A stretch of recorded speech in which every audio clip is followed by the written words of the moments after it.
کہ جو اور مرد یہاں پر آتے ہیں تم ان کے ساتھ کیا سلوک کرتی ہو؟ تو وہ آگے بڑھی، اس نے ایک پردہ ہٹایا تو وہ دیکھ کر حیران رہ گئے کہ اس کے پیچھے ایک شیشہ لگا ہوا تھا جس کے اندر تمام مرد موجود تھے۔ اس طوائف نے ان مردوں کو شیشے کے پیچھے کھڑا کر کے ایک ایسا منتر پھونک دیا تھا جس کی وجہ سے وہ وہیں پر بت بن کر کھڑے ہو گئے تھے۔ جب اس بستی کے لوگوں نے اور اس اللہ والے نے وہ منظر دیکھا تو وہ حیران و پریشان ہو گئے، اور پھر عورتوں نے دیکھا کہ واقعی وہ تمام مرد جو کہ ڈھونڈے جا رہے ہیں وہ اس شیشے کے پیچھے کھڑے ہو گئے ہیں۔ تب اس اللہ کے نیک ولی نے آیت الکرسی پڑھ کر اس شیشے کی طرف پھونک ماری تو وہ شیشہ خود بخود ٹوٹ گیا۔ جیسے ہی شیشہ ٹوٹا، جادو کا اثر ختم ہوا اور وہ مرد باہر نکل آئے۔ اتنا ہونا ہی تھا کہ اس اللہ کے ولی نے اپنے پاس سے ایک پانی جو ان کے پاس موجود تھا نکالا اور اس عورت کے اوپر پھینک دیا، اور جیسے ہی پانی پھینکا تو اس عورت کا جو منہ تھا وہ وہی رہا، لیکن جو اس کا جسم تھا وہ سانپ کی شکل اختیار کر گیا۔ جو لوگ اس شیشے سے باہر نکل کر آئے تھے وہ تمام لوگ اس اللہ کے ولی کے قدموں میں گر گئے، رونے لگے، گڑ گڑانے لگے کہ آپ نے ہمیں اس سحر سے، اس جادو سے آزاد کیا ہے۔ اللہ کا شکر ادا کرنے لگے، اور پھر ساتھ ہی ساتھ اللہ سے توبہ و استغفار کرنے لگے کہ ہم آج کے بعد اس گناہ سے کبھی بھی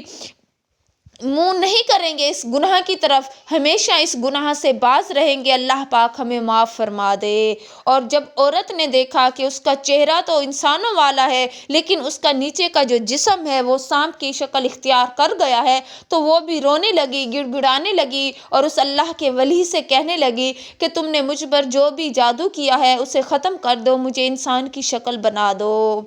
تب وہ عورتیں بھی اس اللہ والے سے ریکویسٹ کرنے لگی کہ آپ اللہ سے دعا کریے، اللہ پاک ہمارے ان مردوں کو ہدایت کی راہ پر چلائے، انہیں نیک صالح اعمال کی توفیق عطا فرمائے تاکہ یہ گناہ سے باز آ جائیں، اور پھر اس عورت کو بھی اس کے کیے کی سزا ضرور ملے۔ تب وہ عورت کہنے لگی کہ آپ بھی مجھے معاف کر دیجئے اور اللہ سے بارگاہ میں مجھے معافی دلا دیجئے، کیونکہ جو چاہتا ہے اللہ چاہتا ہے، اور جو ہوتا ہے اللہ کی رضا سے ہوتا ہے۔ میں نے ہمیشہ بدکاری کی، لوگوں کو گناہ کی طرف بلایا، اپنے گھر کو طوائف خانہ بنا دیا، اور پھر آج میرا انجام یہ ہوا کہ نہ میں انسان ہوں اور نہ ہی میں جانور ہوں۔ اللہ مجھے ایک اور ہدایت کے لیے تھوڑا سا وقت دے دے تاکہ میں اللہ سے معافی طلب کر لوں اور پھر اپنے اعمال کی اللہ سے معافی مانگ کر نیک راہ اختیار کر لوں۔ تب وہ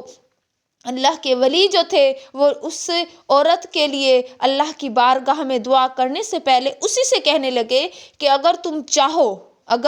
تم چاہتی ہو کہ تم نیک ہو، پاک باز بن جاؤ اور اس بدکاری سے باز آ جاؤ، تب میں اللہ سے التجا کروں گا کہ وہ تمہارے جو اس جسم کو ہے وہ ٹھیک کر دے۔ تب اس عورت نے وعدہ کیا کہ میں وعدہ کرتی ہوں میں یہ تمام گناہ چھوڑ دوں گی، بس آپ مجھے کسی نہ کسی طریقے سے ٹھیک کر دیجئے۔ تب اللہ کے اس ولی کے کہنے کے مطابق وہ تمام مرد، عورتیں، خود اللہ کے ولی اور جو اس طوائف خانے کوٹھے پر موجود عورتیں تھیں، ان سب نے مل کر اللہ کی صدائیں بلند کر دی۔ جیسے ہی اللہ کی صدائیں اس کوٹھے سے بلند ہونے لگی تو اللہ کا معجزہ ہو گیا کہ وہ عورت بالکل اپنی اصل شکل میں واپس آ گئی۔ واپس آتے ہی وہ سجدے میں گر گئی، اللہ سے دعا کرنے لگی کہ یا باری تعالیٰ مجھے معاف فرما دے۔ اسے دیکھتے ہی تمام مرد بھی سجدے میں گر گئے اور اللہ سے دعا کرنے لگے، معافی مانگنے لگے کہ یا باری تعالیٰ تیرا کروڑہا شکر ہے کہ تو نے ہمیں ایک اور موقع دیا تاکہ ہم اپنے آپ کو سدھار لیں۔ اور پھر وقت جیسے ہی گزرا، لوگوں نے دیکھا کہ کیسے وہ طوائف خانہ تھا اور اب کیسے اس سے اللہ کے نام کی صدائیں بلند ہو رہی تھی، اور پھر تمام لوگوں نے توبہ کر لی اور اس بستی سے طوائف خانہ ختم ہو کر عبادت خانہ بن گیا۔ وہاں پر جتنی عورتیں تھیں وہ بھی توبہ استغفار کرنے لگی اور پھر اس جگہ کو اللہ کی عبادت کے لیے وقف کر دیا گیا۔ سبحان اللہ۔ دیکھا سامعین کہ آپ نے جو منظر دیکھا یا جو آپ سن رہے ہیں کہ اللہ جب چاہتا ہے جسے چاہتا ہے عزت دیتا ہے اور جسے چاہتا ہے ذلت عطا فرماتا ہے، کہ جب اس نے ان لوگوں کو ہدایت دینا چاہی تو اس طوائف خانے کو عبادت خانے میں بدل دیا گیا، اور اس عورت نے وہاں پر ایک کمرہ مخصوص کر لیا جہاں وہ دن رات اللہ کی عبادت کیا کرتی تھی، اور وہاں پر باقی تمام عورتیں بھی عبادت کرنے لگیں، اور اس اللہ کے ولی کے ہاتھوں سے اللہ نے ان تمام لوگوں کو ہدایت نصیب فرمائی، اور جو وہاں پر کوٹھا تھا وہ ایک عبادت خانہ بن گیا۔ اس ویڈیو سے، اس کہانی سے سیکھ یہ ملتی ہے کہ اللہ تبارک و تعالی جب چاہتا ہے کسی گناہگار کو معاف کرنا چاہتا ہے، اگر کوئی سچے دل سے اپنے گناہوں کی معافی طلب کرتا ہے تو اللہ پاک کس طرح طوائف خانے کو بھی عبادت خانہ بنا دیتا ہے۔ سچ کہا کسی نے کہ اگر کوئی سچے دل سے اللہ سے اپنے گناہوں کی معافی مانگے گا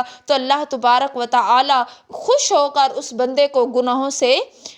بخشش عطا فرمائے گا، کیونکہ یہ وہ در ہے جہاں پر جتنا زیادہ گڑ گڑایا جاتا ہے، جتنا زیادہ رو کر معافی طلب کی جاتی ہے، اتنا زیادہ اللہ کے ہاں رتبہ بلند ہوتا ہے۔ سبحان اللہ۔